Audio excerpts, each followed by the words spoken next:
नमस्कार दोस्तों, अगला यहाँ पर है उचित प्रसंग के अनुकूल हमें अर्थ को चुन करके लिखना है।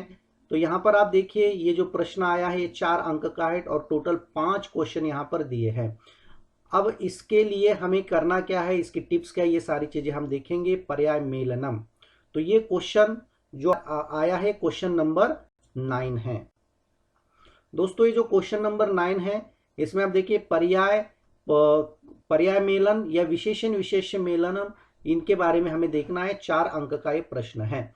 इन सभी की वीडियोस आपको देखनी है तो आपको हमारी जो ZTPL है एंड्रॉयड ऐप, इसको डाउनलोड करना पड़ेगा।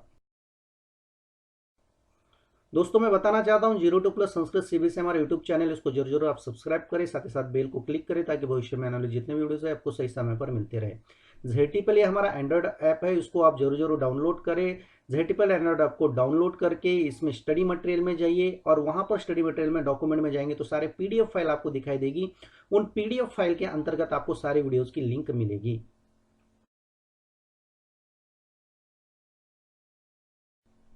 दोस्तों मैं इसके बारे में कुछ चीजें बताना चाहता हूं। सबसे पहले मैं बताना चाहता हूं कि इसको लिखने से पहले आपको क्या क्या करना पड़ता है, मतलब पढ़ाई करने के लिए क्या है। शब्दार्थ जितने भी है, जितने भी लेसन्स के शब्दार्थ हैं, उनको बार बार पढ़ते रहिए। जब तक आप शब्दार्थ को नहीं समझेंगे, जितने भी शब्दार्थ हैं मुझे लगता है कि 99% उसी में से आएगा, उससे अलग नहीं आएगा। तो शब्दार्थ जितने भी है, जितने मतलब आपको 7-8 लेसन है, उन 7-8 लेसन के सारे शब्दार्थ बहुत अच्छी तरीके से याद कीजिए और मैं 100% गारंटी देता हूं कि 4 मार्क्स आपके हो जाएंगे। रटना नहीं है, समझना है। समझोगे तो कोई दिक्कत नहीं है। लेसन को जब भी पढ़ोगे तो अनुवाद को, हिंदी में अनुवाद जब पढ़ते हो तो वर्ड टू वर्ड पढ़िए, तो ये बहुत काम में आने वाला है। जैसे यहां पर देखिए, नौ मालिका रसालम मिलिता, नई मालिका रसाल को मिली हुई है। तो रसालम, रसालम जो आता है रस से भरा हुआ, तो रस से भरा हुआ जंगल नहीं होता, रस से भरा हुआ पेड़ नहीं होता, रस से भरा हुआ आम, तो आम्रम का ये पर्याय पद है। उसके बाद देखिए, राजपुत्र से भार्या, राजपुत्र की भार्या, भार्या शब्द का मीनिंग आपको ढूंढना है। तो भार्या राजपुत्र की सखी नहीं है, सखी नहीं है, पत्नी है, पत्नी, और माता तो बिल्कुल नहीं है, तो पत्नी अर्थ आएगा। इसके लिए तो आपको ये सारी चीजें समझनी ही पड़ेगी।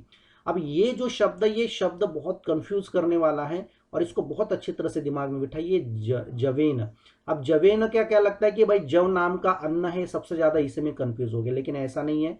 और मंदम मंदम भी नहीं होता है, तीव्र गत्या मतलब तेजी से, तेजी से ये मीनिंग होता है। उसके बाद करी, मैं आपको इसका शॉर्टकट बता रहा हूं, कर, कर यानी होता है हाथ, ठीक है। जैसे हिंदी में आप देखिए हाथ, हाथ में दीर्घ ई लगाओ तो क्या बनता है, हाथी। हाथ के लिए दीर्घ ई लगाओ तो बनता है हाथी। वैसे कर के लिए दीर्घ ई लगाया तो करी, करी यानी क्या, हाथी। हस्त, हस्ती, वो भी हाथी। तो हाथ के लिए जितने भी शब्द है उसमें आप यदि ई लगाओगे, दीर्घ ई लगाओगे तो सारे हाथी का मीनिंग निकलता है। तो करह यानी हाथ होता है, वो तो मीनिंग नहीं निकलेगा। सिंह भी नहीं मीनिंग निकलेगा। गजह, गजह यानी हाथी। उसके बाद देखिए सत्वरम, सत्वरम मुझे गले में बांध करके जल्दी चलो, जल्दी चलो, सत्वरम। तो मंदम यानी धीरे होता है, शीघ्रम यानी जल्दी होता है, शनह यानी धीरे होता है, तो शीघ्रम ही आएगा। आपको जब समझ में नहीं आ रहा है तो पूरा सेंटेंस ध्यान से पढ़िए, बार बार पढ़िए, बार बार पढ़िए। जब आप सेंटेंस को बार बार पढ़ोगे तो ऑटोमेटिकली इसमें से मीनिंग पता चलता है। आपको मीनिंग पता है तो भी सेंटेंस पढ़ना है, सेंटेंस पढ़ करके ही मीनिंग निकालना है।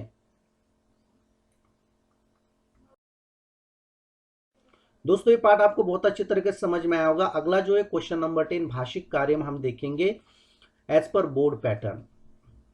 यदि आपको वीडियो पसंद आया है तो 02+ संस्कृत CBSE यूट्यूब चैनल को जरूर सब्सक्राइब करें। हमारी ZTPL एंड्रॉइड आप जरूर डाउनलोड करें। डाउनलोड करके स्टडी मटेरियल में जाइए, वहां पर डॉक्यूमेंट में PDF फाइल आपको दिखाई देगी, उसमें हर वीडियोज आपके मन पसंद की वीडियोज मिलेंगे। धन्यवाद दोस्तों, नमो।